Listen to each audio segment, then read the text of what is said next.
Hello दोस्तों, नमस्कार। बहुत बहुत स्वागत है आप सभी लोगों का आपके अपने YouTube चैनल पर। आज हम लोग जो शुरुआत करेंगे, हिंदी की शुरुआत करेंगे। हिंदी विषय को हम लोग यहाँ पर देखने वाले हैं, यहाँ पर पढ़ने वाले हैं। सबसे पहले हम लोग हिंदी को समझेंगे कि हिंदी, जब हमें हिंदी पढ़ेंगे तो हिंदी को हम लोग दो भागों में पढ़ते हैं और यहां पर हम लोग पढ़ेंगे, क्योंकि हिंदी जो है वो भाषा है। क्या है? हिंदी एक भाषा है और जो भाषा होती है उसका व्याकरण होता है और साहित्य भी भाषा का ही होता है। तो हम लोग यहाँ देखेंगे कि जब हम हिंदी विषय को पढ़ते हैं तो वहां पर दो चीजें पढ़ने को मिलती हैं, एक व्याकरण और दूसरा साहित्य। तो इसके दो भाग हैं, व्याकरण और साहित्य। तो आमतौर से परीक्षाओं में जो व्याकरण है बहुतायत में पूछा जाता है, ज्यादा से ज्यादा मात्रा में पूछा जाता है, लेकिन जो साहित्य है या भी पूछा जाता है। बस अंतर क्या होता है? प्रश्नों की संख्या का अंतर रहता है, तो उनको हम लोग ध्यान रखेंगे। और ये मुख्यतः टीजीटी और पीजीटी की बात करें तो टीजीटी और पीजीटी के लिए मुख्य हो जाता है हमारा साहित्य, लेकिन हम लोग यहाँ पर सभी परीक्षाओं को टारगेट करेंगे, चाहे वो आपका किसी भी प्रकार के वनडे एग्जाम्स हो जाएं या फिर आपका टीजीटी पीजीटी हिंदी विषय से जो लोग देंगे उनके लिए भी बहुत उपयोगी रहेगा। तो हम लोग देखते हैं व्याकरण को। तो सबसे पहले हम लोग व्याकरण देखते हैं। अगर तो जब भी हम व्याकरण पढ़ते हैं, यानी कि किसी भी भाषा को पढ़ेंगे, तो भाषा की शुरुआत जो होती है वो उसके वर्णों से होती है। यानी कि वर्ण जो है या कोई ध्वनि है और ध्वनि को ही वर्ण के रूप में लिख दिया जाता है, चिन्हित कर दिया जाता है। तो इंपॉर्टेंट जो हो जाता है कि सबसे पहले हम लोग यहाँ पर वर्णमाला का अध्ययन करेंगे। हम लोग यहाँ पर वर्णमाला को पहले पढ़ेंगे, जो कि बहुत ही अहम टॉपिक है किसी भी भाषा को पढ़ने के लिए। सबसे पहले हमें इसके वर्णों का जानना जरूरी है। तो जब हम वर्णमाला का अध्ययन करेंगे तो हम पाएंगे कि जो हमारी वर्णमाला है या दो रूपों में हमें मिलती है। एक तो हम लोग देखते हैं कि स्वर कहते हैं और दूसरे को हम व्यंजन कहते हैं। ठीक है, स्वर और व्यंजन कहते हैं। यदि हिंदी वर्णमाला की बात की जाए तो हिंदी वर्णमाला में वर्णों की संख्या है 52। वर्णों की संख्या 52 है। तो कौन कौन से वर्ण होंगे तो ये देखेंगे। आप सभी लोग जानते भी होंगे। तो हम लोग अगर स्वर की बात करें तो हिंदी वर्णमाला में स्वरों की संख्या 11 है और व्यंजनों की संख्या जो है वो आपकी 33 होती है। ठीक है, यहां पर एक क्वेश्चन पूछा जाता है कि हिंदी में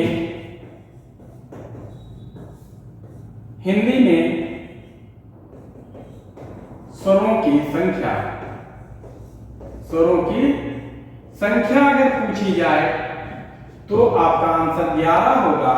और अगर आपको हिंदी न दिया जाए कि वर्णमाला में स्वरों की संख्या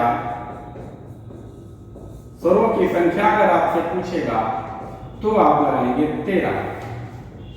ये डिफरेंस क्यों है, ये अंतर क्यों आया है 11 और 13? तो जब हिंदी लगा होगा तो आप 11 ऑप्शन लगाएंगे, और जब हिंदी नहीं लगा है, वर्णमाला में पूछा है, तो आप 13 लगाएंगे। क्यों? क्योंकि हिंदी जो है वो संस्कृत से निकल कर आई है, जो संस्कृत भाषा है उससे निकली है हिंदी। यानी कि हिंदी की आदिजन्मी अगर कहें तो वो संस्कृत हो जाती है, और संस्कृत में जो स्वरों की संख्या 13 है, इसलिए जब भाषा का नाम नहीं दिया रहता है तो हम ऑप्शन भी 13 ही लगाते हैं। क्लियर है? तो आगे बढ़ते हैं, हम लोग देख लेते हैं कि जो स्वर हैं, कि जो हिंदी के स्वर हैं, हिंदी के स्वर इनकी संख्या 11 है। कौन कौन से हो जाते हैं? अ, आ, ई, उ, री, ए, ऐ, ओ, औ। ठीक है, तो ये आपके 11 स्वर हो जाते हैं। अब आपके जो माइंड में क्लिक कर रहा होगा कि 2 और शब्द वर्ण लिखे रहते हैं, एक अंग लिखा रहता है और एक आहा लिखा रहता है, परंतु ये स्वर नहीं है। अगर स्वर नहीं है तो क्या है? तो ये आपके हो जाएंगे अयोगवा। क्या हो जाएंगे? तो आपके ये अयोगवा हो जाएंगे। और जो अयोगवा में पहला जो है अंग जो है ये क्या है? अनुस्वार है, और आहा जो है ये आपका विसर्ग हो जाएगा। ठीक है, आप इसको याद रखेंगे। अब अगर बात की जाए कि उत्पत्ति, कि जो स्वर है, स्वर की उत्पत्ति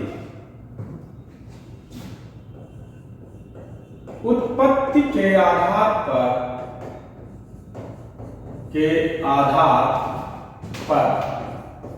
स्वर, उत्पत्ति के आधार पर स्वरों का जब वर्गीकरण किया जाएगा, या स्वरों को जब हम लोग देखेंगे, तो ये आपके हो जाएंगे 3 प्रकार के। कौन कौन से हो जाएंगे? एक को हम लोग कहेंगे ह्रस्व स्वर, ह्रस्व स्वर कहेंगे। एक को कहेंगे दीर्घ स्वर, और अगला कहेंगे संयुक्त स्वर। क्या कहेंगे? संयुक्त स्वर कहेंगे। ठीक है, तो ऐसे उम्मीद करता हूं कि आप सभी लोग इनको बेहतर तरीके से समझते होंगे कि ह्रस्व स्वर कौन। तो आ हो जाएगा, ई हो जाएगा, उ हो जाएगा और री हो जाएगा। दीर्घ की बात करें तो आ, ए और उ हो जाएगा। क्लियर है? 4 ह्रस्व स्वर हो जाएंगे, 3 दीर्घ स्वर हो जाएंगे, और जो संयुक्त हो जाएंगे वो क्या हो जाएंगे? ए, आई, ओ और औ। ये आपके 4 संयुक्त स्वर हो जाएंगे। ठीक है, अगर ह्रस्व स्वर की बात करें तो इन्हें हम लोग मूल स्वर भी कहते हैं। ठीक है, मूल स्वर कहते हैं। और जो ये 3 है आ, ई, उ, ये दीर्घ स्वर होते हैं, कि जो आ का निर्माण होता है वो आ, धन, आ मिलकर बनता है, और ई का निर्माण ई धन ई से होता है, वही उ का निर्माण उ धन उ से होता है। ठीक है, ए की बात करें तो ये आ धन ई से मिलकर बनता है। और आई की बात करें तो ये आ धन ए से बनता है। अगर ओ की बात करें तो आ धन उ, जब आ और उ मिलता है तो ओ का निर्माण होता है। और ठीक उसी प्रकार से जब आ धन ओ मिलता है तो औ का निर्माण होता है।